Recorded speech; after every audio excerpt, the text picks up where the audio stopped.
খাবার টেবিলেই দেখা হলো সিদ্ধাতের মামাতো ভাই রনির সাথে। কেমন করে জানি তাকায় তার দিক। ছেলেটার দৃষ্টি পছন্দ হলো না আয়াতের। রনির কথায় চোয়াল শক্ত হলো সিদ্ধাতের। তোর খাবারের দিকে নজর দে, ওকে দেখার জন্য আমি আছি। লিপি বেগম চোখের ইশারায় তাকে চুপ থাকতে বলেন। তিনি ভালো করেই জানেন তার ছেলের চরিত্র সম্পর্কে। বারবার কালকে ছেলেটাকে বারণ করেছে কোনো রকম বাড়াবাড়ি না করতে, কিন্তু কে শুনে কার কথা। আগেরবার রিপার সাথে খারাপ আচরণ করায় তিনি বারবার সিদ্ধাতের কাছে ক্ষমা চেয়েছেন। এমন আর হবে না বলে কথাও দিয়েছেন।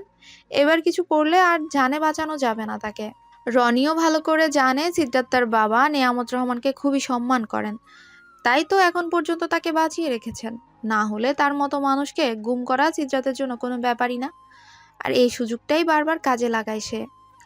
তার নজর এখন আয়াতের উপর। বলতেই হবে এমন মেয়ে লাখে একটাই পাওয়া যায়।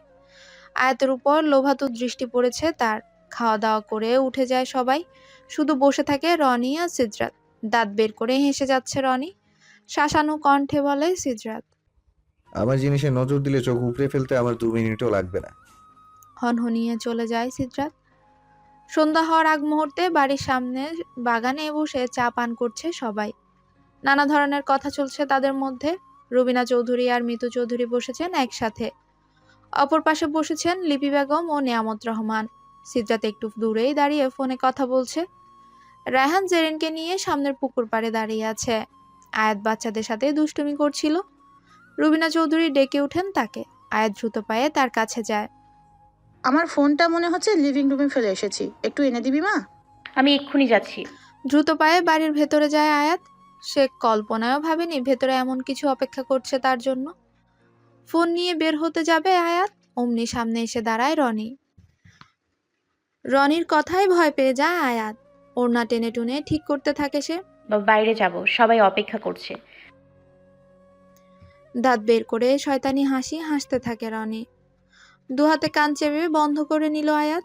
পরপুরুষ হতে এসব কথা সে নিতে পারবে না কখনো। আয়াত যেতে নিলে পথ আটকে দাঁড়ায় রনি। আয়াত এতটাও অবুঝ নয় যে রনির মতলব সে বুঝতে পারবে না। ভয়ে কান্না করে দেয় সে। এখান থেকে চেঁচালে বাইরে কেউ শুনতে পারবে না নিশ্চিত সে। প্লিজ যেতে দিন আমায়। আমার উদ্দেশ্য পূরণ হলেই যেতে পারবে। ভয় পেও না সুন্দরী। আগেরবার রিপাকে শুধু কয়েকটা কথা বলেছিলাম, তার জন্য সবার সামনে অপমান করেছে আমাকে। ভুলে যাইনি আমি সেসব। তোমার বরের খুব অহংকার তার স্ট্যাটাস নিয়ে। কারো সামনে মাথা নত করে না। ওর উঁচু মাথা আজ নিচু করব আমি। এমন অবস্থা করব তোর যাতে ও আর কখনো মাথা উঁচু করে দাঁড়াতে না পারে। আয়াতের হাত ধরে টানতে থাকে রনি। আয়াত হাত ছাড়ানোর প্রয়াস চালিয়েও ছুটতে ব্যর্থ হয়। রনির কাছে হাজার আকুতি মিনতি করেও লাভ হলো না। উপায় না পেয়ে চিৎকার করে সে। রনি তৎক্ষণাৎ মুখ চেপে ধরে তার। হালকা চিৎকারের শব্দ শুনতে পায় সিদ্রাত। আয়াতকে বাগানে না দেখে বুকটা ধক করে ওঠে তার। মা, আয়াত কোথায়? ওকে তো ভেতরে পাঠালাম ফোন আনার জন্য। 1 মিনিটের জন্য মনে হলো পুরো দুনিয়া কেঁপে উঠল সিদ্রাতের। দৌড়ে বাড়ির ভেতরে চলে গেল সে। সিদ্রাতের এহেন কাণ্ডে রায়হানও তার পিছে দৌড় লাগায়। এদিকে রনি এক প্রকার টেনে হিঁচড়ে আয়াতকে তার রুমে নিয়ে যাচ্ছে। আয়াত ধস্তাধস্তি শুরু করলে রনির নখের আঁচড় লাগে তার হাতে। আয়াতের মনে হচ্ছে তার জীবন এখানেই শেষ। ভেতরে প্রবেশ করতে গিয়ে দেখে দরজা ভেতর থেকে লক করা। সিদ্রাতের ভয় এবার সত্যি প্রমাণিত হয়। সে বিনা বাক্যে দরজা ভাঙার চেষ্টা করতে থাকে। কি হয়েছে শীত? ভাই, ও ও ভেতরে। এ প্রথম কণ্ঠ কাঁপছে তার। চমকে ওঠে রায়হানও। সেও ভাইয়ের সাথে দরজা খোলার কাজে লেগে পড়ে। খুব দ্রুত দরজা ভেঙে যায়। সিদ্রাত হন্তদন্ত পায়ে ভেতরে প্রবেশ করে। দরজা ভাঙার শব্দে পেছনে তাকায় রনি। সিদ্রাত রক্তচক্ষু নিয়ে তাকিয়ে আছে তার দিকে। আয়াতকে ছেড়ে দেয় সে। সিদ্রাতকে দেখে দেহে প্রাণ ফিরে পায় আয়াত। ছাড়া পেয়েই দৌড়ে সিদ্রাতের উপর ঝাঁপিয়ে পড়ে সে। বুক থেকে উঠিয়ে আয়াতের মুখটা দুহাতে আঁকড়ে ধরে সিদ্রাত। ঠিক আছো তুমি? হ্যাঁ বোধক মাথা নাড়ায় আয়াত। সিদ্রাত আয়াতকে ছেড়ে রনির উপর ঝাঁপিয়ে পড়ে। এলো পাথারি মারতে থাকে রনিকে। এতক্ষণে সবাই বাড়ির ভেতর প্রবেশ করে, তবে কেউ সিদ্রাতকে থামানোর প্রয়াস করে না। কোনো কারণ ছাড়া সিদ্রাত গায়ে হাত তুলবে না, এটা সবারই জানা। লিপি বেগম মুখে কাপড় গুজে চোখের জল ছেড়ে দেন। রনির রক্তে মাখামাখি ফ্লোর। চিৎকার করে উঠে রুবিনা বেগম। ছেড়ে দে সিদ, মরে যাবে ও। ওর কলিজার টেনে বের করবো আজ। দেখতে চাই কত বড় সাহস হয়েছে ওর, আমার জানে হাত বাড়ায়। ভয়ে জ্ঞান হারায় আয়াত। জেরিন তাকে আগলে রাখে। রুবিনা বেগম ছেলেকে ছাড়াতে ব্যস্ত। রায়হানও আটকানোর চেষ্টা করে সিদ্রাতকে। এভাবে মারতে থাকলে ছেলেটা নিশ্চিত মরে যাবে। রায়হান টেনে ছাড়িয়ে আনে তাকে। চিৎকার করতে থাকে সিদ্রাত। ভাই ছেড়ে দাও আমায়, আজ ওকে জানে মেরে দেব। লিপি বেগম হাউমাউ করে কেঁদে ওঠেন। তার দিকে তাকিয়ে সময় নিয়ে শান্ত হয় সিদ্রাত। মাফ করবেন মামি।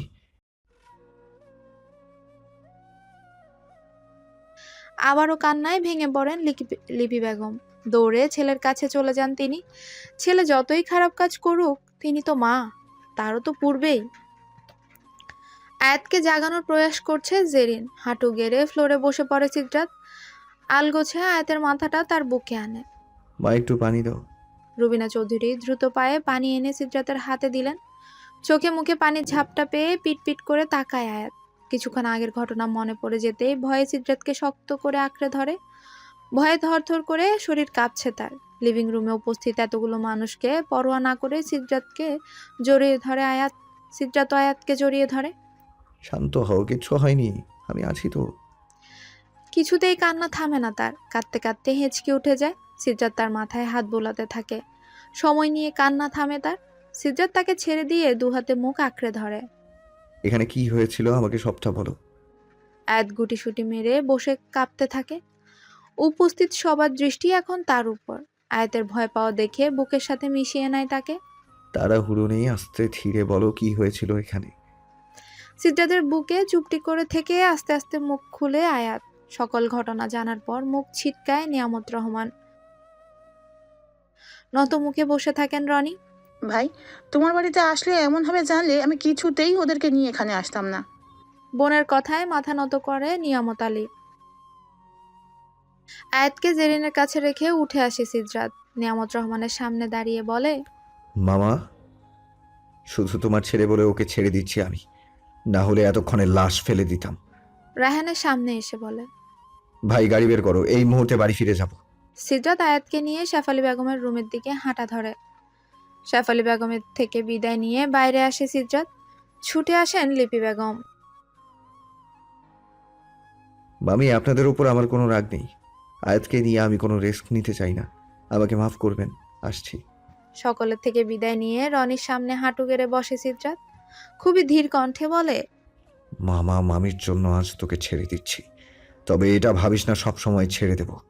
এটাই তোর শেষ সুযোগ, শুধরে নে নিজেকে। হাত দিয়ে আয়াতের দিকে ইশারা করে। ও আমার, ওর দিকে হাত বাড়ালে মেরে মাটিতে পুঁতে দেব। দাঁড়িয়ে আয়াতকে সাথে নিয়ে বেরিয়ে যায়। রুবিনা চৌধুরীও মায়ের থেকে বিদায় নিয়ে চলে আসেন। নিজেকে খুবই অসহায় মনে হচ্ছে সিদ্রাতের। এত কিছু করেও আয়াতকে থামানো যাচ্ছে না। কাঁদতে কাঁদতেই ঘুমিয়ে পড়েছে সে। সিদ্রাত তাকে টেনে বুকের সাথে মিশিয়ে নেয়। শীত, আয়াত ঘুমিয়ে গেছে। হুম। কেউ আর কোনো কথা বলল না। গাড়ি ছুটে চলেছে আপন গতিতে। অন্ধকার শূন্য আকাশের দিকে এক দৃষ্টিতে তাকিয়ে আছে সিদ্রাত। রুমে এনে আয়াতকে শুইয়ে দেয়। এসির পাওয়ার বাড়িয়ে ব্ল্যাঙ্কেট মেলে দেয় শরীরে। আয়াতের হাতের আঁচড়ে চোখ যায় তার। আয়াতের উপর আলতো হাত বুলায়। সরি সোনা। ধীর কণ্ঠ তার। কিছুক্ষণ আয়াতের দিকে তাকিয়ে থেকে রুম থেকে বের হয়ে যায় সে। ছাদের কিনারায় দাঁড়িয়ে আপন মনে সিগারেটের ধোঁয়া উড়াচ্ছে সিদ্রাত। পাশে এসে দাঁড়ায় রায়হান। সিগারেট ফেলে দেয় সিদ্রাত। আমি জানতাম তোকে এখন এখানেই পাওয়া যাবে। তোমার থেকে ভালো আমাকে আর কি চিনি। একে অপরের দিকে তাকিয়ে মুচকি হাসে তারা। দুজনের দৃষ্টি যায় দূর আসমানে। ভাই, ওর কিছু হয়ে গেলে আমি মরে যেতাম। আমি ওকে ছাড়া এক মুহূর্ত থাকতে পারবো না। ও আমার অভ্যাসে পরিণত হয়েছে, এমন অভ্যাস যা আমি চাইলেও ছাড়তে পারবো না। গলা কাঁপছে তার। ভাইয়া, আমি গভীর মায়ায় আটকে গেছি। ওকে ছাড়া চলবে না আমার। নিজেকে আজকাল 20-21 বছরের প্রেমিক মনে হয়। ও চোখের সামনে না থাকলে বুকটা কেমন অস্থির অস্থির করে। ওকে বুকে না নিলে ঘুমাতে পারি না। ওর হাসি দেখলে প্রশান্তিতে বুকটা ভরে যায়। এগুলোর নাম যদি ভালোবাসা হয়, তবে আমি ওকে অনেক ভালোবাসি, অনেক। আরোহীর জন্য এমন কোনো অনুভূতি কখনো হয়নি আমার। আমার মনে হয় আমি আরোহীকে কখনো ভালোই বাসি। ওর জন্য আমার মনে যা ছিল তা শুধুই ভালো লাগা। জানো, একটা কথা মানুষ ঠিক বলে, আল্লাহ যা করেন ভালোর জন্যই করেন। এখন আমার আরোহীকে ধন্যবাদ দিতে ইচ্ছে করে। ও পালিয়ে না গেলে হয়তো আমি আয়াতকে কখনোই পেতাম না। মৃদু হাসি সিদ্রাতের মুখে। চুপ হয়ে থাকে দুজনেই। পেছন থেকে জেরিনের আওয়াজ পাওয়া যায়। ভাইয়া আপনি এখানে? এদিকে আয়াত উঠে কান্নাকাটি করছে, কিছুতেই থামানো যাচ্ছে না। আপনি জলদি চলুন। সময় নষ্ট না করে দ্রুত পায়ে রুমে ঢুকে সিদ্রাত। শব্দ করে কাঁদছে আয়াত। রুবিনা চৌধুরী তাকে থামাতে ব্যর্থ। সিদ্রাতকে দেখেই উঠে আসেন রুবিনা চৌধুরী। আমি কেয়াকে দিয়ে খাবার পাঠিয়ে দিচ্ছি, খাইয়ে দিস ওকে। উপস্থিত সকলকে নিয়ে বেরিয়ে যান তিনি। সিদ্রাত ধীর পায়ে এগিয়ে যায় তার দিকে। সিদ্রাতকে এগিয়ে আসতে দেখে ভয়ে এক কোণে জড়সড় হয়ে বসে থাকে আয়াত। ভয় পায় না সোনা, এটা আমি। আসো আমার কাছে। অশ্রুমাখা চোখে পিটপিট করে তাকায় আয়াত। সিদ্রাত তার নিকটে গিয়ে বসে। আয়াত আরও জড়সড় হয়ে যায়। সিদ্রাত তাকে বুকে টেনে আনে। ভয় পায় না সোনা, দেখো আমরা বাসায় ফিরে এসেছি। সিদ্রাতের কথায় কান্নার মাত্রা আরো বেড়ে যায় তার। কোথায় ছিলেন আপনি? আর একটু পরে আসলে। শ্শ্, আমি থাকতে কেউ কিচ্ছু করতে পারবে না তোমাকে। আর কাঁদে না সোনা, এভাবে কাঁদতে থাকলে শরীর খারাপ করবে। কান্না কিছুটা কমে আসে তার। দরজায় নক করে কেয়া। আয়। ভেতরে ঢুকে কেয়া। একবার তাদের দিকে তাকিয়ে চোখ নামিয়ে নেয়। খাবার রেখে চলে যায় সে। গোসল সেরে খাবার মেখে আয়াতের মুখের সামনে ধরে সিদ্রাত। টলমলে চোখে সিদ্রাতের দিকে তাকিয়ে ভালোবাসি। সিদ্রাত মুচকি হাসে। প্রশান্তিতে বুকটা ভরে যাচ্ছে তার। খাবার শেষ করো, ওষুধ খেতে হবে। বিনা বাক্যে খাবার মুখে নেয় আয়াত। খাবার শেষ করে শুয়ে পড়ে তারা। আয়াত সিদ্রাতের বুকে নাক ঘুষতে থাকে। কেন ভালোবাসেন না আমায়? ঘুমাও। কথা বাড়ায় না আয়াত। চোখ বন্ধ করে থাকে। তার ঘুমের প্রয়োজন। সিদ্রাতের দেওয়া ঘুমের ওষুধের ফলে মুহূর্তেই ঘুমিয়ে পড়ে সে। আয়াত ঘুমিয়ে পড়েছে ভেবে কপালে অধর ছোঁয়ায় সিদ্রাত। নিম্ন স্বরে বলে, খুব ভালোবাসি। সকালবেলা ঘুম থেকে উঠে সিদ্রাতকে দেখতে পায় না আয়াত। ঘড়ির দিকে তাকিয়ে দেখে 11টা বাজে। খুবই কান্না পাচ্ছে তার। সিদ্রাত তাকে এই অবস্থায় একা ফেলে অফিস যেতে পারলো? আমার জন্য একটুও মায়া হলো না তার। মানুষটা আসলেই পাষাণ। এসব ভাবতেই চোখের কোনা বেয়ে জল গড়িয়ে পড়ে আয়াতের। শব্দ করে কেঁদে উঠে সে। ব্যালকনিতে দাঁড়িয়ে দূর আকাশের পানে তাকিয়ে আপন মনে কিছু একটা ভেবে যাচ্ছে সিদ্রাত। কান্নার শব্দ পেয়ে এক প্রকার দৌড়ে রুমে প্রবেশ করে সিদ্রাত। কি হয়েছে? সিদ্রাতকে দেখে ভড়কে যায় আয়াত। উনি রুমেই ছিল, তার মানে উনি আমাকে একা রেখে যায়নি। আর আমি শুধু শুধু কান্না করছিলাম। মনে মনে নিজেকেই কয়েকটা গালি দিল আয়াত। আলগোছে চোখ মুছে নেয় আয়াত। এমন ভাবে তাকায় যে এখানে কিছুই হয়নি। কি হলো বলছো না কেন? এবার কি উত্তর দেবে আয়াত? আসল কথা বললে নিশ্চয়ই তাকে নিয়ে হাসবে। কই কিছু হয়নি। আয়াতের দিকে তাকিয়ে থাকে সে। কি হয়েছে বোঝার চেষ্টা করে। যাও ফ্রেশ হয়ে আসো, অনেক বেলা হয়ে গেছে। দ্রুত পায়ে উঠে যায় আয়াত। আপাতত সে এখান থেকে পালাতে পারলেই বাঁচে। আয়াত ওয়াশরুমে ঢুকে যেই দরজা লাগাতে যাবে, সিদ্রাতের ডাকে থেমে যায় সে। আয়াত, কিছুটা সময় নাই সিদ্রাত। আমি এতটাও পাষাণ না তোমাকে এইভাবে একা ফেলে অফিস চলে যাব। সিদ্ধার্থের কথায় লজ্জা পেয়ে তৎক্ষণাৎ দরজা লাগিয়ে দেয় আয়াত। দরজায় পিঠ ঠেকিয়ে লাজুক হাসে। উনি কি করে বুঝলো আমি ওনার জন্যই কান্না করছিলাম? হাসি খুশি ভাবেই কেটে যাচ্ছে তাদের জীবন। হঠাৎ একদিন উদাস মনে বসে থাকতে দেখা যায় আয়াতকে। সিদ্ধার্থ জিজ্ঞেস করলে এড়িয়ে যায় আয়াত। এমনই একদিন ব্যালকনিতে দাঁড়িয়ে আছে আয়াত। সিদ্ধার্থ তাকে পেছন থেকে জড়িয়ে ধরে তার কাঁধে থুতনি ঠেকায়। কিছু বলে না আয়াত। তোমার হাসি খুশি মুখ দেখতেই ভালো লাগে। আমাকে কি বলা যায় না কি হয়েছে তোমার? আপনি শুনলে বকবেন। না বকবো না, বলো। সত্যি। হুম। সিদ্রাতের হাত ছাড়িয়ে তার দিকে ঘুরে দাঁড়ায় আয়াত। সিদ্রাতের দিকে একবার তাকিয়ে মাথা নত করে নেয়। খুব ধীর কণ্ঠে বলে, বাড়ির কথা খুব মনে পড়ছে, বাড়ি যেতে চাই আমি। চুপ থাকে দুজনেই। চোখ মুখ খিচে বন্ধ করে আয়াত। মাথা উঁচু করার সাহস পায় না সে। ধমক খাওয়ার জন্য প্রস্তুত সে। এতক্ষণ হয়ে গেল এখনো কিছু বলছে না কেন? পিট পিট করে আধখোলা চোখে সিদ্রাতের দিকে তাকিয়ে অবাক হয় সে। সিদ্রাতের মুখে হাসি। মানুষটা পাগল হয়ে গেল নাকি? তাকে ধমক না দিয়ে এমন করে হাসছে কেন? সে হাসার মতো কোনো কথা বলেছে নাকি? আপনি হাসছেন কেন? বাড়ি যাবার জন্য এভাবে মন খারাপ করেছিলে? অসহায়তা প্রকাশ পেল তার চোখে মুখে। মুচকে হাসে সিদ্রাত।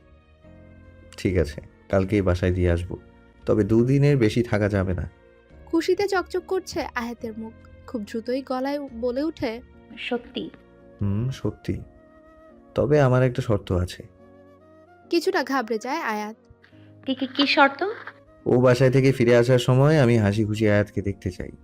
শক্ত করে সিদ্রাতকে জড়িয়ে ধরে আয়াত। চাই। আমি এখনই সবাইকে বলে আসি আমি কাল বাসায় যাচ্ছি। খুশিতে দৌড়ে চলে যায় আয়াত। শব্দ করে হাসে সিদ্রাত। মেয়েটা আসলেই পাগল। আকাশের দিকে তাকিয়ে ভাবনায় পড়ে সিদ্রাত। সে বলে তো দিল যাবার কথা, কিন্তু তাকে ছাড়া একা কি করে থাকবে। রাতের খাবার শেষ করে শুয়ে পড়ে সবাই। সিদ্রাতের বুকে চুপটি করে শুয়ে আছে আয়াত। ঘুম নেই তার কারো চোখেই। অন্ধকারে সিদ্রাতের গম্ভীর কণ্ঠ শোনা যায়, আয়াত, হুম। না গেলে হয় না? আপনি বলেছেন আমায় যেতে দেবেন। আয়াতকে আরো শক্ত করে ধরে সিদ্রাত। আপনার থেকে বেশি কষ্ট আমার হবে। আপনাকে না দেখলে কেমন দম বন্ধ লাগে। ফোন ধরতে একটু দেরি হলে ভয়ে হাত পা কাঁপতে থাকে। আপনার বুকে মাথা না রাখলে ঘুম হয় না। এই 8 মাসে আমার জীবনের সাথে জুড়ে গেছেন আপনি। বাড়ির কথাও খুব মনে পড়ছে। প্রতিদিন কথা হলেও দেখা হয় না অনেক দিন। সাবধানে থাকবে, খাবার ঠিক মতো খাবে, আর সারাক্ষণ ফোন সাথে সাথে রাখবে। মনে থাকবে? খুব থাকবে। সিদ্রাতের চোখে চোখ রাখে আয়াত। অনেক ভালোবাসি আপনাকে। সিদ্রাত এক দৃষ্টিতে তাকিয়ে থাকে তার দিকে। কিছু বলবেন না? আয়াতের কপালে অধর ছোঁয়ায় সিদ্রাত। ঘুমাও। চোখের কোনা বেয়ে জল গড়িয়ে পড়ে আয়াতের। খুব সাবধানে মুছে নেয় আয়াত। তবুও দৃষ্টিগোচর হয় না সিদ্রাতের। মনে মনে আওড়ায় সে। সরি সোনা, তুমি এখন যা শুনতে চাও সেটা বলতে পারবো না আমি। সকলের থেকে বিদায় নিয়ে বেরিয়ে যায় তারা। ধীর গতিতে গাড়ি চালাচ্ছে সিদ্রাত। গাড়ি থামান। আয়াতের চিৎকারে দ্রুত গাড়ি ব্রেক কষে সিদ্রাত। কি হয়েছে? গ্লাস নামিয়ে হাতের ইশারায় বাইরে দাঁড়ানো হাওয়াই মিঠাই দেখায় আয়াত। খাবো। মুচকি হাসে গাড়ি থেকে নেমে যায় সিদ্রাত। লোকটার কাছে যতগুলো হাওয়াই মিঠাই ছিল সবগুলো কিনে আনে। খুশি উপচে পড়ে আয়াতের চোখে মুখে। এতগুলো কেন এনেছো? যতক্ষণ তোমার পেট না ভরে খেতে থাকো। শব্দ করে হেসে দেয় আয়াত। হাসছো কেন? হাসবো না তো কি করব? আপনার কি মনে হয় এগুলো খেলে পেট ভরবে? কিন্তু লোকটার কাছে তো এর বেশি ছিল না। এটা মুখে দিলেই হাওয়া হয়ে যায়। বলতে পারেন এটা একটা ম্যাজিক। এটা খেয়ে পেট ভরবে না। ও আচ্ছা, ট্রাই করা হয়নি কখনো। ছোটবেলায় খেয়েছি হয়তো, ঠিক মনে পড়ছে না। একটা প্যাকেট খুলে কিছুটা হাতে নিয়ে বাড়িয়ে দেয় সিদ্রাতের দিকে। নিন না, আমি এসব খাই না। প্লিজ, একবার আমার জন্য। আর কিছু বলে না সিদ্রাত। আয়াতের হাত টেনে হাওয়াই মিঠাই মুখে পুরে নেয় সে। লজ্জায় মাথা নত করে নেয় আয়াত। আয়াতদের বাড়ির সামনে এসে গাড়ি থামায় সিদ্রাত। একে অপরের দিকে তাকিয়ে থাকলেও মুখে কোনো কথা নেই কারোই। কিছু সময় পরে মুখ খুলে আয়াত। সাবধানে থাকবেন। সিদ্রাতের দিকে এগিয়ে যায় সে। কপালে গভীরভাবে অধর স্পর্শ করায় সিদ্রাত কিছুটা অবাক হয়। আয়াতকে বুকে টেনে নেয় সে। খুবই নরম গলায় বলে, মিস করব। তার এই ছোট্ট কথায় কি ছিল জানা নেই আয়াতের। বুকটা মোচড় দিয়ে ওঠে তার। চোখ দিয়ে বেড়ে পড়ে নোনা জল। আয়াতকে ছেড়ে চোখের পানি যত্ন সহকারে মুছিয়ে দেয় সিদ্রাত। এমন করলে যেতে দিব না। হেসে ফেলে আয়াত। গাড়ি থেকে নেমে দাঁড়ায়। সাবধানে যাবেন। সিদ্রাত টাকা বের করে আয়াতের হাতে দেয়। কি এটা? তোমার হাত খরচ, যা ভালো লাগবে কিনবে। না, আমার লাগবে না। এত টাকা দিয়ে আমি কি করব? প্লিজ। শ্, ভেতরে যাও। কিন্তু যেতে বলেছি। ধীর পায়ে বাড়ির দিকে যেতে থাকে আয়াত। দরজার সামনে দাঁড়িয়ে পেছনে তাকিয়ে দেখে সিদ্রাত এখনো তাকিয়ে আছে তার দিকে। কিছুক্ষণ তাকিয়ে থেকে ভেতরে চলে যায় সে। আয়াত চোখের আড়াল হলেই গাড়ি স্টার্ট দেয় সিদ্রাত। আয়াতের পছন্দের সব খাবার রান্না করেছে রূপা বেগম। করবেই না কেন?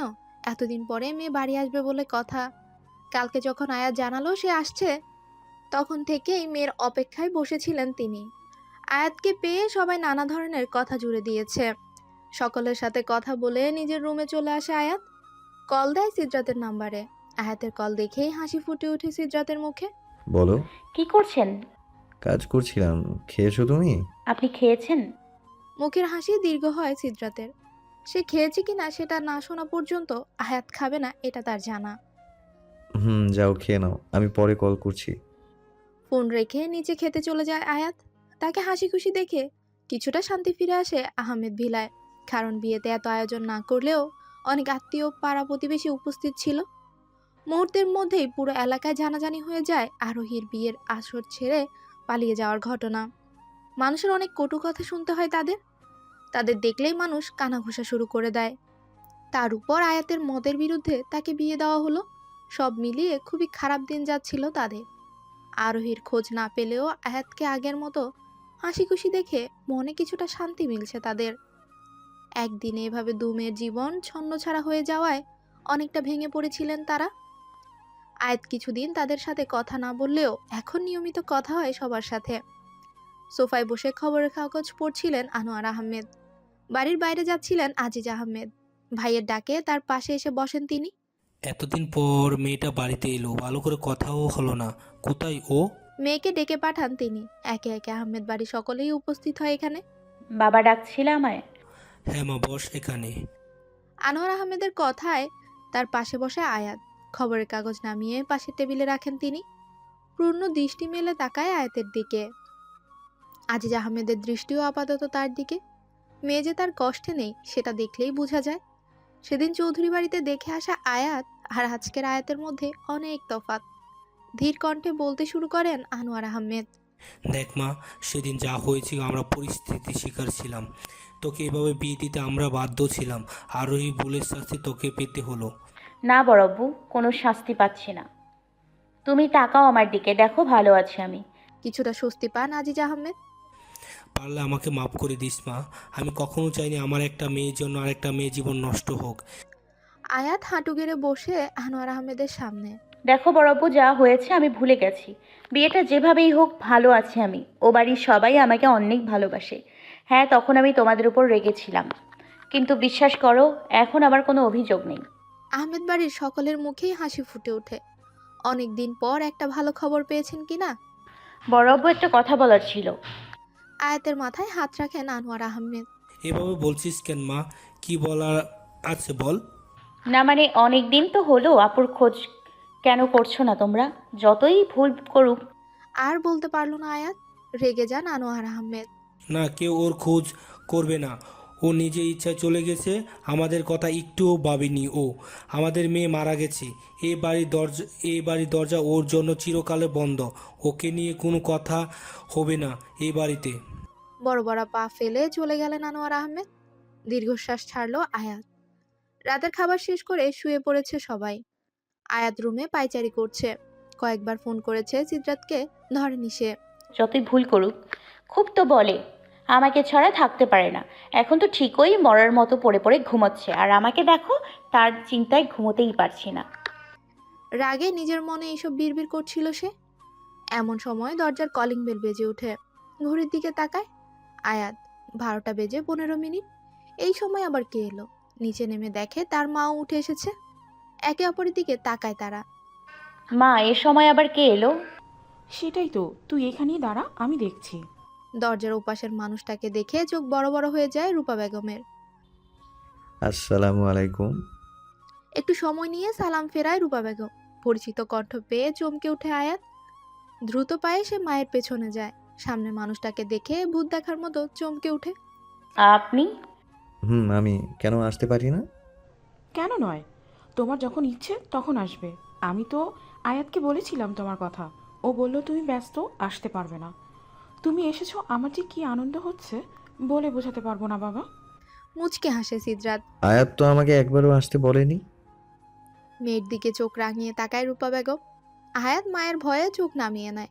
আর চোখে সিদ্রাতের দিকে তাকিয়ে দেখে শয়তানি হাসি তার মুখে। ভেতরে প্রবেশ করে সিদ্রাত। তার হাতে থাকা বিভিন্ন ধরনের মিষ্টি ও ফলের প্যাকেট সামনের টেবিলে রাখে। এইসবের কি দরকার ছিল বাবা? উত্তরে শুধু মুচকি হাসে সিদ্রাত। তুমি রুমে গিয়ে ফ্রেশ হও, বড্ড ক্লান্ত দেখাচ্ছে তোমাকে। আয়াত, ওকে রুমে নিয়ে যা, আমি বরং তোর বাবাকে ডেকে দিচ্ছি। না মা, এত রাতে ডাকার কোনো প্রয়োজন নেই, আমি কাল সকালে দেখা করে নেব। সিদ্রাতের মুখে মা ডাক শুনে চোখ ছলছল করে উঠে তার। আয়াতও কিছুটা অবাক হয়, তবে খুশি হয় অনেক। ঠিক আছে, ফ্রেশ হয়ে নিচে এসো, আমি খাবার রেডি করছি। সিদ্রাত গাড়ি থেকে তার এক্সট্রা জামা কাপড় নিয়ে আসে। গোসল শেষ করে বাইরে বেরিয়ে দেখে আয়াত তার পানেই তাকিয়ে আছে। চোখে মুখে তার হাজারো প্রশ্ন। আপনি এখানে কি করে এলেন? গাড়ি করে। সেটা তো আমিও জানি, কিন্তু এখানে কেন এসেছেন? না মানে, আপনি তো আসেন না তাই আর কি। তুমি বলেছো আসতে। নিজের জালে নিজেই ফেসে যায় আয়াত। আয়াত কিছু বলতে যাবে তার আগেই সিদ্রাত জড়িয়ে ধরে তাকে।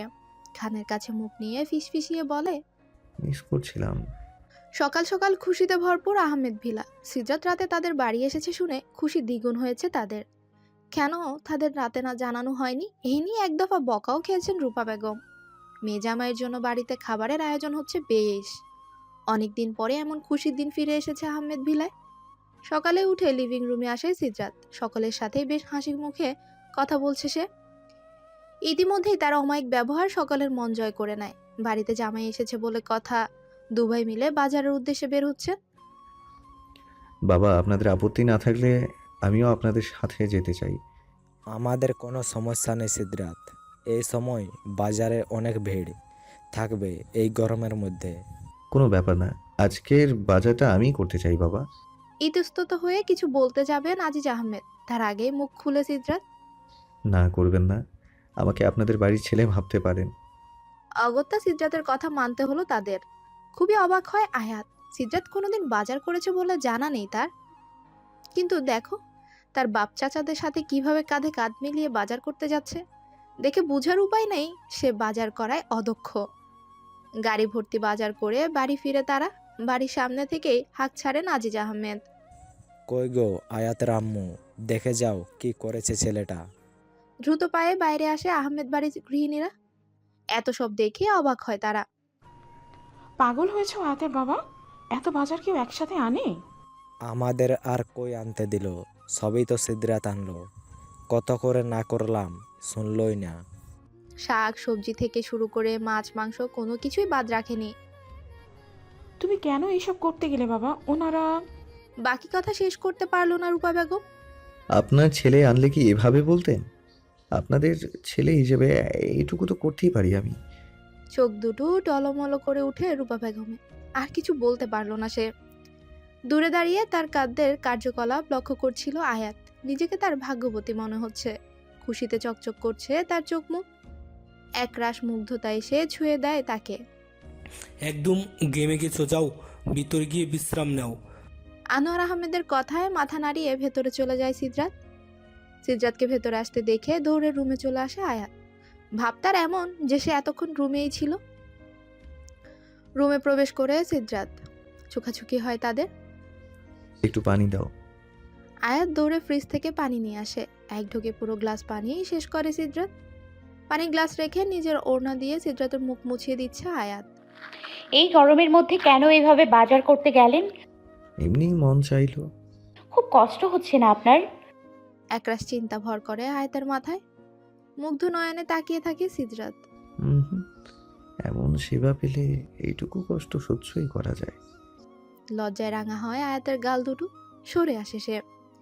গোসল করে আসুন, আমি অপেক্ষা করছি, একসাথে নাস্তা করব। মুচকি হেসে গোসল করতে চলে যায় সিদ্রাত। সবার সাথে বেশ আনন্দেই দিন কাটে তাদের। একদিনেই এবারই সকলের সাথে ভালো সম্পর্ক গড়ে নিয়েছে সিদ্রাত। আয়াতের বোন আশা আর রাহুল তো সিদ্রাত বলতেই পাগল। হবেই না কেন? কত গিফটস আর কত চকলেট যে পেয়েছে। সারাদিন আহমেদ বাড়ি থেকে বিকেলের দিকে নিজ বাড়ির উদ্দেশ্যে বেরিয়ে পড়ে তারা। এক প্রকার জোর করেই আসতে হয় তাদের। কিছুতেই আসতে দিতে চাচ্ছিলেন না তারা। খুব দ্রুত আবার আসবে বলে জানায় সিদ্রাত। অগত্যা তারা আর জোর করে না। চৌধুরী বাড়িতে এসে কেটে যায় কয়েকটা দিন। বরাবরই বই পড়ার শখ ছিল আয়াতের। কিছুতেই ঘুম আসছিল না তার। বই পড়লে কেমন হয়, যেই ভাবা সেই কাজ। পাশে আতশোয়া হয়ে ল্যাপটপ নিয়ে কাজ করছিল সিদ্রাত। বুক সেলফে গিয়ে খোঁজাখুঁজি শুরু করে দেয় আয়াত।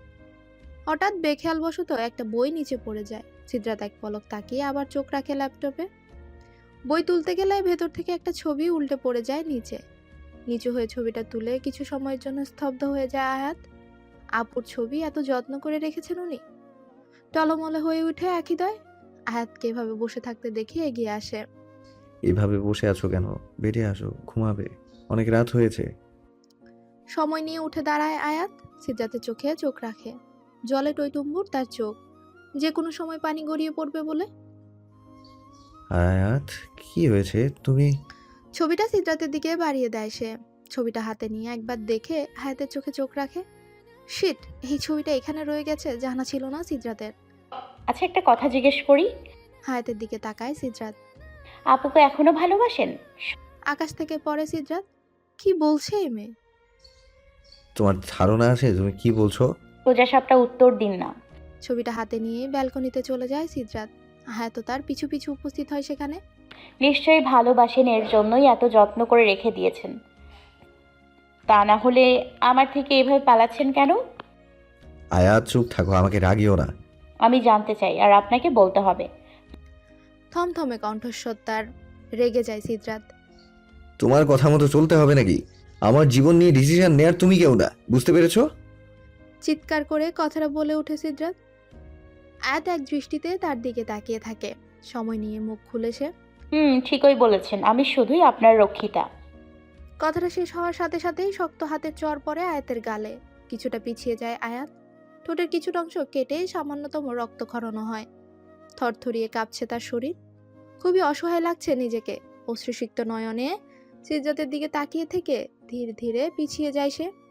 মুখে হাত গুজে কান্না আটকানোর প্রয়াস তার। দৌড়ে রুমের বাইরে চলে যায়। সিদ্রাত সেখানেই দাঁড়িয়ে থাকে। নিজের উপরেই এখন রাগ লাগছে তার। নিজের সর্বশক্তি দিয়ে পরপর কয়েকটা ঘুষি মারে দেয়ালে। টপ টপ করে হাত থেকে রক্ত গড়িয়ে পড়ছে ফ্লোরে। কান্নারত অবস্থায় দৌড়ে রিপার রুমের সামনে চলে আসে আয়াত। দরজা শব্দ করে। সময় নিয়ে ঘুমু ঘুমু চোখে দরজা খুলে রিপা। আয়াত ঝাঁপিয়ে পড়ে তার উপর। এহেন কাণ্ডে চমকে ওঠে রিপা। কি হয়েছে ভাবি? কেঁদেই যাচ্ছে আয়াত। কিছু বলার মতো অবস্থা নেই সে। রিপা তাকে জাপটে ধরে। ধীরে ধীরে কান্নার গতি কমতে থাকে আয়াতের। রিপাকে ছেড়ে সোজা হয়ে দাঁড়ায় সে। রিপা। গলায় আটকে যাচ্ছে, তার মুখ দিয়ে কথা বেরোতে চাচ্ছে না। আবারও ফুপিয়ে উঠে সে।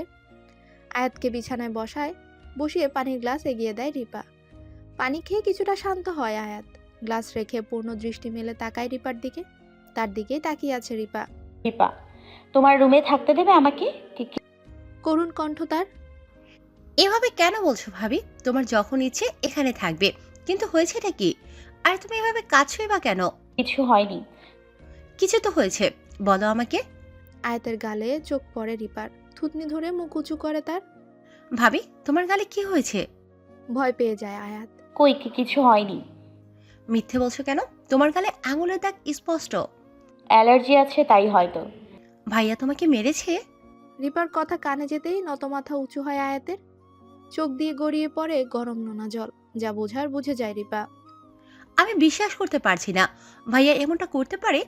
তোমাদের তো সবকিছু ঠিকই চলছিল, কি এমন হলো যে ভাইয়া এমন একটা কাজ করে বসলো? অন্ধকার বেলকনিতে এখন ওই অবস্থাতেই দাঁড়িয়ে আছে সিদ্রাত। চোখ বন্ধ করে শান্ত করে নিজেকে। এভাবে আয়াতের গায়ে হাত তোলা উচিত হয়নি তার। আয়াতের মুখে ওই ওয়ার্ডটা শুনে রাগ কন্ট্রোল করতে পারেনি। অনেকক্ষণ হয় আয়াত বাইরে গেছে। কই গেছে সেটা দেখতে এই রুম থেকে বাহির হয় সে। তার জানা মতে রিপার রুমে পাওয়া যাবে তাকে। রিপা রুমের সামনে এসে আয়াতের আওয়াজ পেয়ে পা থেমে যায় তার। রিপা, আমার ভালোবাসায় কি কোনো কমতি আছে? বলো না আমায়, কেন সে আমাকে ভালোবাসলো না? কি হয়েছে ভাবি? সবটা আমায় না বললে কি করে বুঝবো? ধীরে ধীরে রিপাকে সব খুলে বলে সে। সব কিছু শুনে কিছুটা চমকায় রিপা। ভাবি, তোমার নিশ্চয়ই কোনো ভুল হচ্ছে। ভাইয়া আরোহী আপুকে ভালোবাসে না। তুমি চেনো না ভাইয়াকে। আরোহী আপুকে ভালোবাসলে ওই মুহূর্তে খুঁজে বের করে আনতো, আর এটা তার জন্য কোনো ব্যাপারই না। ভালো না বাসলে উনি কেন ছবিটি এত যত্ন করে রেখেছেন, আর কেনই বা জিজ্ঞেস করাতে এভাবে রিয়েক্ট করলো? হয়তো তোমার কোনো কথায় ভাইয়া কষ্ট পেয়েছে। আমার কি কষ্ট হচ্ছে না? আমার ভেতর কি চলছে আমি যদি কাউকে দেখাতে পারতাম। পুনরায় কান্না করতে থাকে আয়াত। রিপা তাকে জড়িয়ে ধরে। এভাবে কেঁদো না, ভরসা রাখো, সব ঠিক হয়ে যাবে। সিদ্রাত তার রুমে চলে আসে। হাঁটুতে ভর করে মাথায় চুল টেনে ধরে সে। কি করবে কিচ্ছু বুঝতে পারছে না সে। কোনো মতে রাতটা পার করে। সকাল হতেই অফিসের জন্য রেডি হয়ে ডাইনিং টেবিলে বসে সিদ্রাত। ইতিমধ্যে হাজির হয়েছে সবাই, শুধু আসেনি আয়াত। তার নাকি শরীরটা ভালো লাগছে না, পরে খেয়ে নিবে জানিয়েছে। অগত্যা তাকে রেখেই খাবার শেষ করে সবাই। অফিস যাওয়ার আগে রিপার হাতে একটা মলম ধরিয়ে দেয় সে। তোর ঘরে যে গাধিটা আছে তাকে লাগিয়ে দিস এটা। কথাটা শেষ করে এক মুহূর্তের জন্য দাঁড়ালো না সিদ্রাত। হনহনিয়ে চলে গেল অফিসের উদ্দেশ্যে। পেছন থেকে রিফা হাসতে থাকে। এদের যে কি হবে কে জানে। আয়াতের খাবার রুমে নিয়ে আসে রিপা। জোর করে খাইয়ে দেয় তাকে। আলতো হাতে মলম লাগিয়ে দেয় গালে। চলো, মা ডাকছে তোমাকে। রিপার কথায় চিন্তায় পড়ে যায় আয়াত। সিদ্রাত তার গায়ে হাত তুলেছে জানতে পারলে কষ্ট পাবেন তারা, কিন্তু যেতে তো তাকে হবেই। ওড়না দিয়ে ভালো করে মুখ ঢেকে রিপার সাথে বেরিয়ে যায় সে। আয়াত, তুমি কালকে কোথায় ছিলে? আর সকালে খেতে আসলে না কেন? এই প্রথম রুবিনা চৌধুরীর কথায় ঘাবড়ে গেল আয়াত। কিছু জিজ্ঞেস করেছি আয়াত? গম্ভীর শোনালো তার কণ্ঠ। মা আসলে আমি কালকে রিপার রুমে ছিলাম। কেন? কি বলবে ভেবে পায় না সে, মাথা নত করেই দাঁড়িয়ে থাকে। আয়াতের হাত ধরে তার পাশে বসায় রুবিনা চৌধুরী। আমাকে দেখে এত ভয় কিসের? তুই না বলিস আমি তোর মা, তাহলে মায়ের থেকে লুকোচুরি কিসের? রুবিনা চৌধুরীর কথায় কি ছিল জানা নেই আয়াতের। চেষ্টা করেও তার চোখের পানি আটকে রাখতে পারল না। মা আমি পারছি না, সবাই তো চায় তার স্বামী শুধু তাকেই ভালোবাসুক।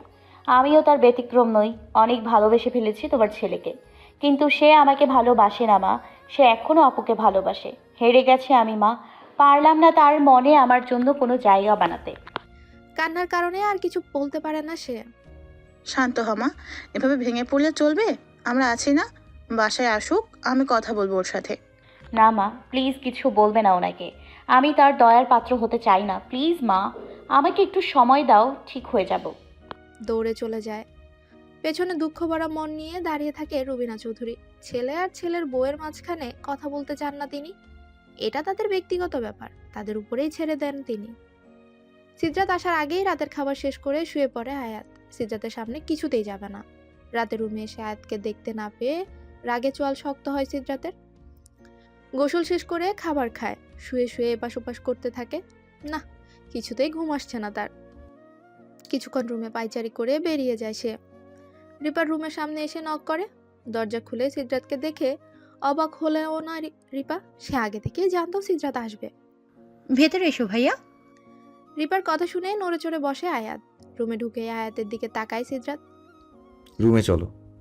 না, এসো। বললাম তো যাব না। আমাকে রাগিও না, চলো আমার সাথে। আপনার সাথে কোথাও যাব না আমি। ডাকছি না আমি? আসছো না কেন? কি সমস্যা তোমার? আপনি চলে যান, আমি কোথাও যাব না। পাগলামি করো না, এসো আমার সাথে। সিদ্রাতকে এগিয়ে আসতে দেখে বেডের সাথে লেগে বসে আয়াত। চলে যান আপনি। রিপা তোমার ভাইকে চলে যেতে বলো, কোথাও যাব না আমি। কান্না করে দেয় সে। ভাইয়া, ভাবি যখন যেতে চাচ্ছে না। সিদ্রাতের দৃষ্টি তার দিকে আসতেই থেমে যায় রিপা। কান্নারত আয়াতের দিকে তাকিয়ে আছে সিদ্রাত। ছোট বোনের সামনে তামাশা করতে চায় না। ধীর পায়ে রুম থেকে বের হয়ে যায় সে। দরজা লক করে আয়াতের পাশে বসে রিপা। ভাবি কেঁদো না, ভাইয়া চলে গেছে।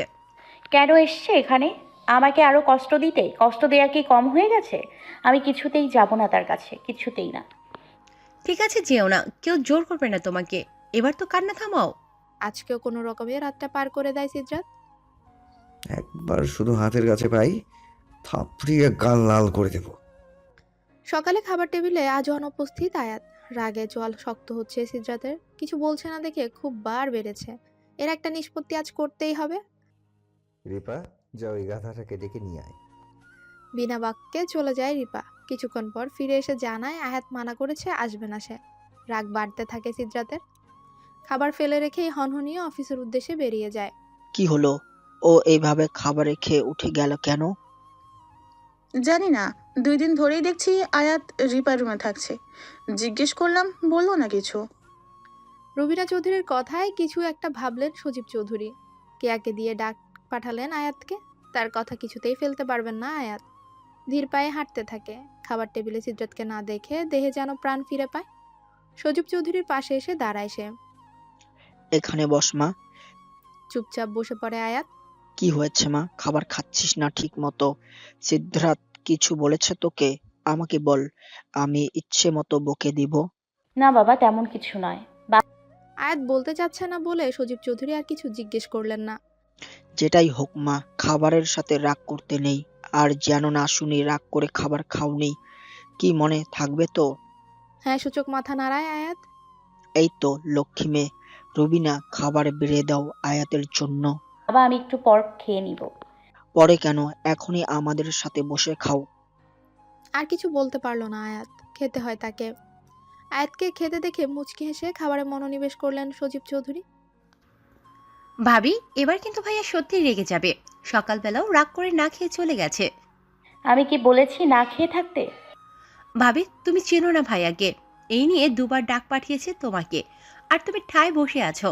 এবার যদি ভাইয়ার আসে তাহলে খবর আছে তোমার। কেন ডাকছে আমাকে? যাকে ভালোবাসে তাকে ডাকতে বলো। আর তোমার ভাইকে বলে দিও আমি তাকে ভয় পাই না। দরজার সামনে এসে দাঁড়ায় সিদ্ধার্থ। চোখ দুটো তার লাল হয়ে আছে, না জানি কতকাল ঘুমায় না। এক দৃষ্টিতে তাকিয়ে আছে আয়াতের দিকে। সিদ্ধার্থকে দেখে ভয় পেয়ে যায় আয়াত, চোখ নামিয়ে নেয়। কি আছে ওই চোখে?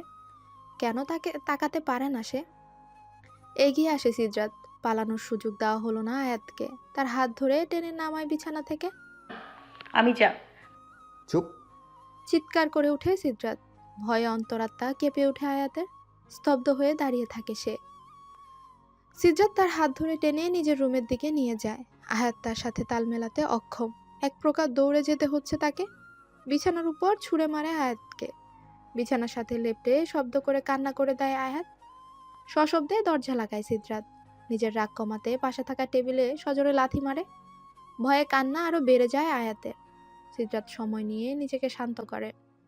এক দৃষ্টিতে তাকিয়ে থাকে। কি আছে এই মেয়ের মধ্যে কে জানে। খুব করে বকবে ভেবেছিল, কিন্তু তার এই অবস্থা দেখে সে ইচ্ছে নিজে থেকেই বিদায় নিয়েছে। যখনই ভাবে আয়াতের সাথে খারাপ আচরণ করবে না, তবে এই মেয়ে এমন এমন কাজ করে। কাঁদছিস কেন? সিদ্ধার্থের শান্ত স্বরে মাথা উঁচু করে তাকায় সে। সিদ্ধার্থ তার খুব কাছে বসে আছে। ছিটকে কিছুটা দৌড়ে সরে যায় আয়াত। কেন কাঁদছিস বল। আপনি আমাকে মারবেন? আয়াতের অগোচরে হালকা আসে সিদ্ধার্থ। যখন রিপাকে মানা করে দিলি আসবি না, তখন ভয় করেনি? দুদিকে মাথা নাড়ায় আয়াত, যার অর্থ না।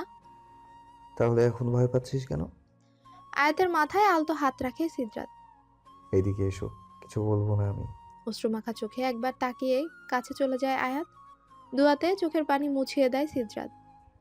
কিছু হলেই ভাবে কাঁদো কেন? কষ্ট লাগে খুব। বুকটা মোচড় দিয়ে ওঠে সিদ্ধার্থের। দুহাতে আয়াতের হাত দুটো আঁকড়ে ধরে। কেন মেয়েটা সোজা সাপটা মনের কথা বলে দেয়? বুঝতে পারে না তার এই কথা শুনে সিদ্ধার্থের ভেতরে ঘূর্ণিঝড় বয়ে যাচ্ছে। সিদ্ধার্থকে এইভাবে তাকিয়ে থাকতে দেখে তার বুকে মাথা রাখে আয়াত। কিছুটা চমকে উঠে সিদ্ধার্থ। তুমি না মাত্র বললে আমাকে দেখে ভয় লাগছে? লাগছেই তো। আমাকে ভয় পাচ্ছ, আবার ভয়ে আমাকে আঁকড়ে ধরছো। কারণ এটাই একমাত্র নিরাপদ আশ্রয় আমার। মাথা উঁচু করে তাকায় আয়াত।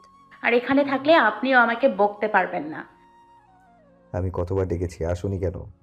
সিদ্ধার্থকে ছেড়ে সোজা হয়ে বসে আয়াত। কেন আসবো? আপনি তো অন্য কাউকে ভালোবাসেন। আর কি?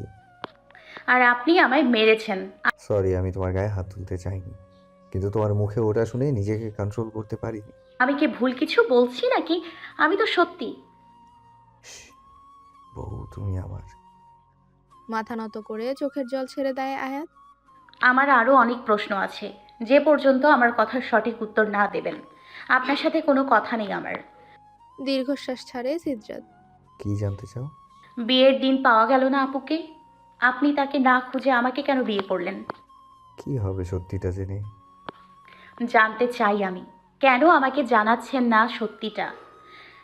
সেখানে তো আরো অনেকেই ছিল, আপনি আমাকেই কেন বিয়ে করলেন? রাগে জিদে ক্ষোভে। সোজা সাপটা উত্তর সিদ্ধার্থের। কি দোষ ছিল আমার? আপনার রাগ জিদ আমার উপরেই কেন আসলো? বাড়িতে তো আরো অনেক মানুষ ছিল। দীর্ঘশ্বাস ছাড়ে সিদ্ধার্থ। এই কথাগুলো সে এখন বলতে চায় না, তবে সে ভালো করেই জানে উত্তর না পাওয়া পর্যন্ত আয়াতের অভিমান কিছুতেই কমবে না। ধীর কণ্ঠে বলতে শুরু করে সে। আমি যখন শুনতে পাই আরোহীকে পাওয়া যাচ্ছে না, আমি বিশ্বাস করতে পারিনি। ভালোবেসেছিলাম, কখনো অবিশ্বাস করিনি তাকে। পাগলের মতো দৌড়ে তার রুমে যাই, আর টেবিলের ওপর একটা চিঠি দেখতে পাই। আয়াত, বোন আমার, আমি এই বিয়ে করতে পারবো না। আমি অন্য কাউকে ভালোবাসি, তাকে ছাড়া বাঁচবো না আমি। তাই তার হাত ধরেই চলে যাচ্ছি। সে অপেক্ষা করছে আমার। তুই তো জানিসই সব। এই দিকটা একটু সামলে নিস প্লিজ। অনেক কথা বলার ছিল তোকে, তবে সময় হলো না। আমি সুযোগ পেলেই তোকে কল করব। ইতি, আরোহী। চিঠিটা পড়ে আমার কি হয় জানি না, আমার ভালোবাসা ঘৃণায় পরিণত হয়। ভালোবাসা নামক জিনিস থেকে বিশ্বাস উঠে গেল। প্রচুর ঘৃণা আসতে থাকলো আরোহীর ওপর।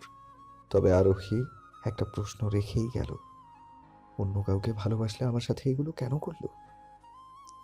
চোখের জল গড়িয়ে পড়ল আয়াতের। চিঠিতে আমার নাম দেখেই? রাগে মাথা কাজ করেনি, শুধু একটা কথাই বারবার মনে হতে থাকলো, তুই তো সব জানিসই, এই দিকটা সামলে নিস। ব্যাস, তখনই তোমাকে বিয়ে করার জেদ চেপে বসলো। তোমার কথা জিজ্ঞেস করাতে সবাই বলল তুমি দরজা বন্ধ করে ঘরে বসে আছো। তখনই আমার সন্দেহ জোরদার হয় আর তোমাকে শাস্তি দেয়ার নেশা জেগে ওঠে। তার ছেলের হাসি ফুটে আয়াতের মুখে। আমাদের কোনো বড় ভাই নেই, আপুই বড় ছিল। তারপরে আমারই দায়িত্ব বাড়ির সবাইকে দেখে রাখা, এটাই হয়তো বলতে চেয়েছে আপু। রইল বাকি কথা রুমে বসে থাকার। আপনার উপর রাগ করেই আমি রুমে বসেছিলাম। গায়ে হলুদের কথা মনে আছে আপনার? আপনি আপু ভেবে আমাকে হলুদ লাগিয়েছিলেন, সেই লজ্জায় আমি আপনার সামনে যেতে চাইনি। আমি পরে জানতে পারি তুমি এই কাজে জড়িত ছিলে না। যখন জানলেন আমি কিছু করিনি, তখন কেন ছেড়ে দিলেন না আমায়? অবুঝের মতো কথা বলো না আয়াত। বউ তুমি আমার। এই সমাজে একজন ডিভোর্সি মেয়ের কি অবস্থান সেটা জানা নেই তোমার? তোমাকে কাছে টেনেছি দূরে সরিয়ে দেওয়ার জন্য নয়। তখন রাগের বশেও তোমাকে ছেড়ে দেওয়ার কথা ভাবিনি, আর এখন তো। অশ্রুসিক্ত চোখে সিজরাতের চোখে চোখ রাখে আয়াত। এখন কি? কিছু না। কিছুক্ষণ চুপ থাকে দুজনেই। আপুকে খোঁজার চেষ্টা করলেন না কেন? ও যেখানেই থাকুক আমি চাইলে ধরে এনে বিয়ে করতে পারতাম, তবে আমি সেটা করতে চাইনি। বিশ্বাসঘাতকের কোনো জায়গা নেই আমার জীবনে। ওকে পাওয়ার 1% ইচ্ছা থাকলেও তোমাকে বিয়ে করতাম না আমি। তোমাকে বিয়ে করে আমি প্রতিশোধ নিতে চেয়েছিলাম, কারণ তোমাকেও আমি সমান দোষী মনে করতাম। ভেবেছিলাম তোমাকে কষ্ট দিয়ে নিজের কষ্ট কমাবো, আর সেটা হয়েছেও। আমার মনে ওর জন্য কিচ্ছু নেই, কিচ্ছু না। আর বইয়ের ভাঁজে তুমি যে ছবিটা দেখেছো সেটা অনেক আগের ছিল। সবকিছু নষ্ট করে দিলেও ওটার কথা মনে ছিল না আমার। আর একটা কথা জানার ছিল। বলো। ও বাড়িতে সবার আদরে ছিলাম আমি। আপনার এক কথায় আব্বু আমাকে আপনার হাতে তুলে দিল। না, তোমাকে আমার হাতে তুলে দেয়া ছাড়া আর কোনো রাস্তা খোলা রাখিনি। তাদেরকে বাধ্য করেছি তোমাকে আমার হাতে তুলে দিতে। কি করেছেন? খুব অতীতে ডুব দেয় সিজরাত। আজিজ আহমেদের সামনে আয়াতের হাত ধরে দাঁড়িয়ে আছে। আপনার অনুমতি থাকলে আমি আয়াতকে বিয়ে করতে চাই, এক্ষুনি। তা কি করে? বাকিটা বলতে দেওয়া হলো না তাকে। চিৎকার করে কাউকে ডেকে উঠে সিজরাত। ওকে নিয়ে যাও। আয়াতকে নিয়ে যাওয়া হলেই মুখ খুলে সিজরাত। আপনাদের মেয়ে আমার সাথে প্রতারণা করেছে, এর শাস্তি তো ওকে পেতেই হবে। আমি এই মুহূর্তে আয়াতকে বিয়ে করব, এতে আপনাদের মত থাকুক বা না থাকুক। কোনো প্রকার বাধা দেওয়ার চেষ্টা করলে আয়াতের এমন অবস্থা করব সবার সামনে এসে দাঁড়াতে পারবে না। ধমকে উঠে সজীব চৌধুরী। তোমার বাবার বয়সী লোকের সাথে এভাবে কথা বলছো তুমি? তার ধমকে হেরফের হলো না সিজরাতের। বাড়ির সবার কথা অগ্রাহ্য করে তার কথায় অনড় রইল সে। এমনিতেই এক মেয়ে পালিয়ে গিয়ে তাদের সম্মান ধুলোয় মিশিয়ে দিয়েছে। এখন আয়াতের কিছু হলে সমাজে মুখ দেখাতে পারবে না তারা। আর সিজরাত ক্ষমতার জোরে ঠিকই আয়াতকে বিয়ে করতে পারবে। সব দিক চিন্তা করে বিষণ্ণ মনে আয়াতকে সিজরাতের হাতে তুলে দেওয়ার সিদ্ধান্ত নেন তারা। অঝোর কান্নায় ভেঙে পড়ে আয়াত। খারাপ আপনি, খুব। জানি। আয়াতকে টেনে বুকে আনে সিজরাত। এই খারাপ মানুষটার সাথেই থাকতে হবে তোমাকে। বিয়ে যেভাবেই হোক, তুমি এখন আমার আমানত। সিজরাতকে ছাড়ানোর চেষ্টা করে আয়াত। হাতের বাঁধন শক্ত হয় সিজরাতের। আমি কিন্তু এসব বলতে চাইনি, তুমি জোর করেছো বলে বলেছি। এখন তুমি আমার উপর রাগ করতে পারবে না। দুহাতে চোখের জল মুছিয়ে দেয়, তবুও কান্না থামে না আয়াতের। সিজরাতও তাকে বুকে আগলে রাখে, কান্নার সুযোগ করে দেয়। আজ সে কাঁদুক। আপনার অতীত কি ছিল সেসব আমি আর জানতে চাইবো না, তবে এটা আশা রাখবো আমি ব্যতীত অন্য কোনো নারী আপনার জীবনে থাকবে না। মুচকি হেসে আয়াতের মাথায় থুতনি ঠেকায় সিজরাত। সকাল সকাল চৌধুরী বাড়িতে উৎসব লেগেছে। সজীব চৌধুরী চাচাতো বোন আকলিমা চৌধুরী আসবে বলে কথা। সজীব চৌধুরী থেকে 3 বছরের বড় সে। খুবই শ্রদ্ধা করেন বোনকে। তার বলা প্রত্যেকটা কথা মেনে চলার চেষ্টা করেন। আকলিমা চৌধুরী বিচক্ষণ ব্যক্তি, সবকিছুই তার পারফেক্ট চাই। ভাইদের খুবই ভালোবাসেন তিনি, তার জন্যই আয়োজন করা হচ্ছে সকাল থেকে। সবাই বেশ খুশি থাকলেও কিছুটা চিন্তিত রুবিনা চৌধুরী। তার সকল চিন্তা আয়াতকে নিয়ে। আরোহীর বোনকে বিয়ে করেছে শুনে সিজরাতের সাথে অনেকটাই রেগে আছেন আকলিমা চৌধুরী। রুবিনা চৌধুরীকে চিন্তিত দেখে এগিয়ে আসেন সজীব চৌধুরী। কি হচ্ছে? এইভাবে বসে আছো কেন?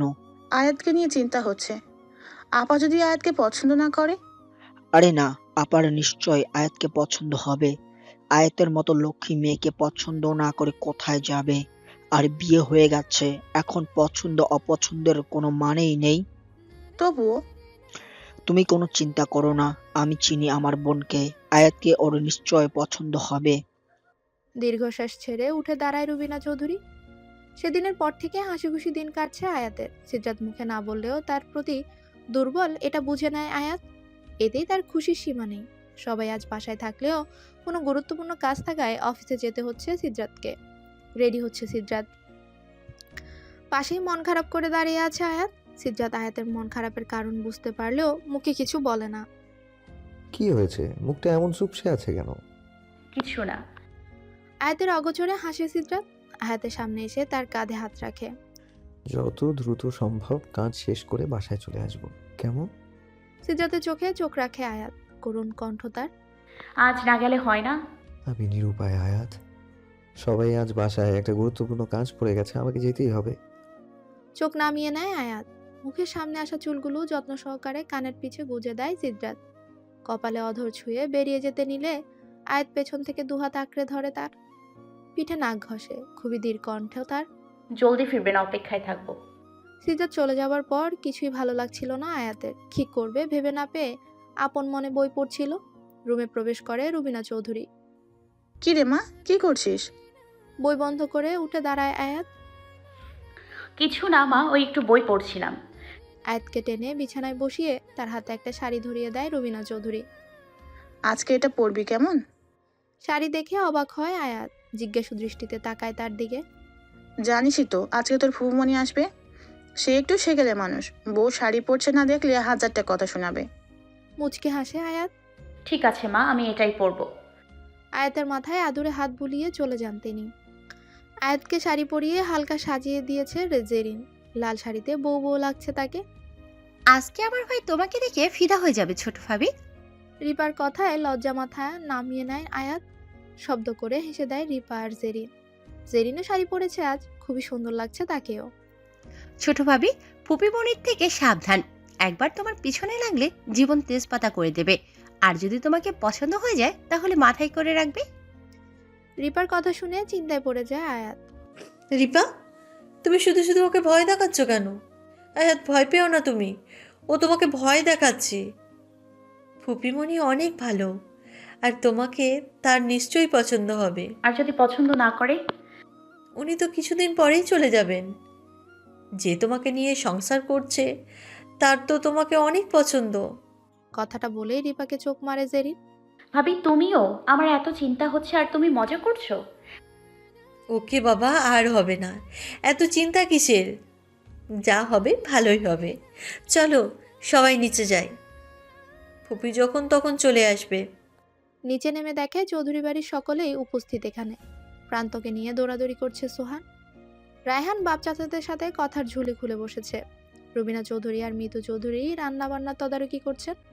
তাদেরকে নেমে আসতে দেখে কাছে আসেন রুবিনা চৌধুরী।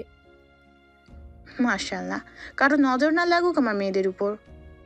এমন সময় গাড়ির শব্দ, বাইরের দিকে যান সবাই। আয়াত নত মাথায় এক কোনায় দাঁড়িয়ে আছেন। মনে তার নানা চিন্তা। গাড়ি থেকে নেমে আসে একজন ভদ্র মহিলা। সকলের সাথে হাসি হাসি মুখ করে কথা বলছেন। আয়াত একবার তার দিকে তাকিয়ে আবার চোখ নামিয়ে নেয়। ভেতরে প্রবেশ করে সোফায় বসে শরবত খাচ্ছেন আকলিমা চৌধুরী। দৃষ্টি আপাতত দূরে দাঁড়িয়ে থাকা আয়াতের উপর। রুবিনা চৌধুরী তার দৃষ্টি অনুকরণ করে আয়াতকে কাছে নিয়ে আসেন। আপা, এই হলো আয়াত, আমার সিদ্রাতের বউ। মাথা নত রেখেই নম্র কণ্ঠে সালাম জানায় আয়াত। সালামের জবাব নিয়ে আয়াতের দিকে কিছুক্ষণ তাকিয়ে থাকেন তিনি। পরপর চোখ পড়ে জেরিনের উপর। আজকালকার বউয়েদের মাথায় কাপড় দেখাই যায় না। আমাদের সময়ে এত লম্বা ঘোমটা দিয়ে থাকতাম, মুখই দেখা যেত না। তার ছেলে সুরেই কথাটা বলেন আকলিমা চৌধুরী। আয়াতের নত মাথা আরো নত হয়। জেরিনও হতভম্বের মতো দাঁড়িয়ে থাকে। আপা, ওরা আমার বাড়ির বউ না, আমার মেয়ে। হয়েছে রুবি, তুই এত লাই দিয়ে মাথায় তুলিস না। বৃদ্ধ বয়সে দেখবি তোদেরকে ফিরেও তাকাবে না, তখন বুঝবি। আর বলি সজীব, ছেলের সাথে সাথে তোদেরও কি মাথাটা গেছে? বড় বোন বিয়ের দিন অন্য ছেলের সাথে পালিয়ে যায়, তার বোনকে এই বাড়ির বউ করে এনেছিস। কালকে ও পালিয়ে যাবে না তার কি গ্যারান্টি আছে? 2 দিন পর দেখবি এক নাগর জুটিয়ে নিয়েছে। হাজার হোক, একই রক্ত বলে কথা। এই পর্যায়ে চোখের পানি ধরে রাখতে পারল না আয়াত। কি বলছিস আপা? আয়াত মোটেও অমন মেয়ে নয়। মানছি আরোহীর ভুল করেছে, তবে আয়াত। তুই চুপ কর। তুই কি জানিস এইসব মেয়েরা কেমন হয়? মুখে এমন ভাব ধরে থাকে কিছুই বোঝে না। অথচ তলে তলে কুকর্ম করে বেড়ায়। এতক্ষণ চুপ করে থাকলেও এবার মুখ খুললেন রবিনা চৌধুরী। আপা, আয়াত আমার মেয়ে, আর ও কখনো এসব কাজ করবে না। আকলিমা চৌধুরী কিছু বলার আগেই মুখ খুলে সুজিব চৌধুরী। আপা, পরে কথা বলা যাবে, অনেক দূর থেকে এসেছো, চলো হাত মুখ ধুয়ে কিছু খেয়ে নাও। ভাইয়ের কথায় উঠে চলে যান আকলিমা চৌধুরী। আয়াত সকলের অগোচরে চোখের পানি মুছে নেয়, মন খারাপ করে ওখানে দাঁড়িয়ে আছে। বোনকে ঘরে রেখে বেরিয়ে আসেন সজীব চৌধুরী। আয়াতের মাথায় আদুরে হাত রাখেন। আপার কথায় কিছু মনে করিস না মা, উনি একটু এমনই, তবে মানুষটা অনেক ভালো। জোরপূর্বক হাসে আয়াত। না বাবা, আমি কিছু মনে করিনি। সবার জন্যই কিছু না কিছু এনেছেন আকলিমা চৌধুরী, তবে আয়াতের জন্য কিছুই আনেননি তিনি। সবাই হতবাক হয় তার এমন কাণ্ডে, তবে কেউ মুখ খোলা সাহস করেনি। এই পর্যন্ত একটা কথাও বলেনি আয়াতের সাথে। আয়াত ঠিক বুঝে নিয়েছে তাকে পছন্দ করছে না আকলিমা চৌধুরী।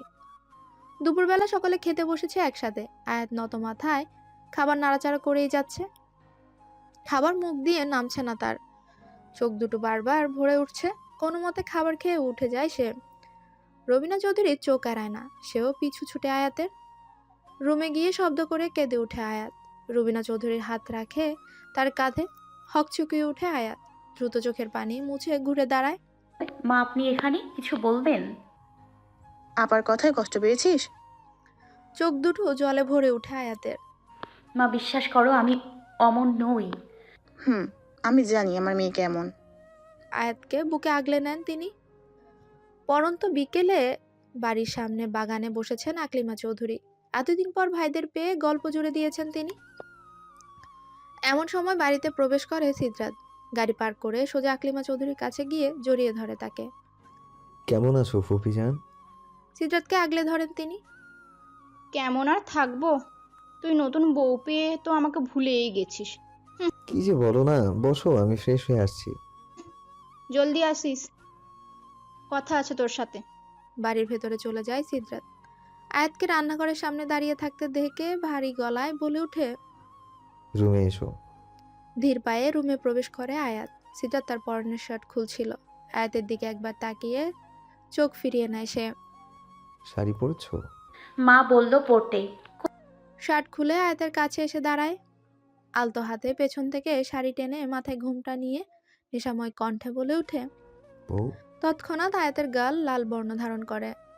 এবার বলো মন খারাপ কেন? ওই মন খারাপ। আমার থেকে লুকাতে চাইছো? না, তেমন কিছু না। গোপনে দীর্ঘশ্বাস ছাড়ে আয়াত। আমার বউয়ের চরিত্রের সার্টিফিকেট আমি অন্য কারো কাছ থেকে নেব না। গোসলে চলে যায় সিদ্রাত। পেছনে রেখে যায় চিন্তিত স্তম্ভিত আয়াতকে। এটা কি করে হলো? উনি কি করে জানলেন? ফুপুমণি আমাকে এসব বলেছেন। রুম জুড়ে পায়চারি করছে। প্রশ্নের উত্তর না পাওয়া পর্যন্ত শান্তি মিলবে না তার। আপনি কি করে জানলেন ফুপু? বাকি কথা বলতে পারল না সে। আমার নজর সব সময় তোমার উপর থাকে। আকলিমা চৌধুরী বায়না ধরেছে আয়াতের হাতে রান্না খাবেন। এদিকে আয়াত কখনো রান্নাই করেনি, কিভাবে কি করবে বুঝে উঠতে পারছে না। রবিনা চৌধুরী এ নিয়ে বিনিয়ে অনেক কিছু বুঝালেও আকলিমা চৌধুরী তার কথায় অনড়। অগত্যা রান্নাঘরে প্রবেশ করে আয়াত। কেয়া তাকে ভরসা দেয় সে সবকিছু বুঝিয়ে দিবে। চৌধুরী বাড়ির লিভিং রুমে বেশ আড্ডা জমিয়েছে সবাই। আয়াতের কথা জিজ্ঞেস করলে রুবিনা চৌধুরী জানান তার সাথেই আছে, তাই সিদ্রা তার খোঁজ করে না। এদিকে অবস্থা কাহিল আয়াতের। রান্নার জানে না সে। এদিকে আয় মা, তুই বস, আমি করে দিচ্ছি। না মা, আমি পারবো। ফুপুমণি আমার হাতের রান্না খেতে চেয়েছেন। আপা ওই দিকটায় আছে, দেখবে না, তুই এদিকে আয়। মা, আমি পারবো, প্লিজ আমাকে করতে দাও। আয়াতের জেদের কাছে হার মানতে হলো তাকে। ঠিক আছে, কর তাহলে, তবে সাবধানে, আমি সবাইকে চা দিয়ে আসি। খুশিতে চিকচিক করে উঠে আয়াতের মুখ। মা, আয়াতকে বলো আমি রাখছি। সিদ, ও তো। হঠাৎ আয়াতের চিৎকারে ভয় পেয়ে যায় সবাই। সিদ্রাত দ্রুত পায়ে রান্নাঘরের দিকে ছুটে যায়। হাত ফসকে গরম পানি পড়েছে তার হাতে। ফ্লোরে বসে অসহ্য ব্যথায় চিৎকার করছে আয়াত। সিদ্রাত দ্রুত তার হাতে পানি ঢালতে থাকে। পরপর তার ধমকের আওয়াজ ভেসে ওঠে। কি করছিলে তুমি এখানে? মানা করেছিলাম রান্নাঘরে আসতে। এতক্ষণে চৌধুরী বাড়ির সকলেই উপস্থিত হয় রান্নাঘরে। এহেন কাণ্ড দেখে ভয় পেয়ে যায় তারাও। রায়হান, দ্রুত ডক্টরকে কল কর। সজীব চৌধুরীর কথায় রায়হান বাইরে চলে যায়। সিদ, শান্ত হ। কি শান্ত হব মা, গরম পানি হাতে পড়েছে, কি অবস্থা হতে পারে কোনো ধারণা আছে? ক্রোধে ফেটে পড়ে সিদ্রাত। চোখ মুখ খিচে কান্না করেই যাচ্ছে আয়াত। সিদ্রাত তার মুখের দিকে তাকিয়ে কিছুটা শান্ত হয়। নরম হয়ে আসে তার গলার স্বর। আমি কিছু জিজ্ঞেস করেছি? আমি তো কফি চাইনি। তাহলে এখানে কি কাজ তোমার?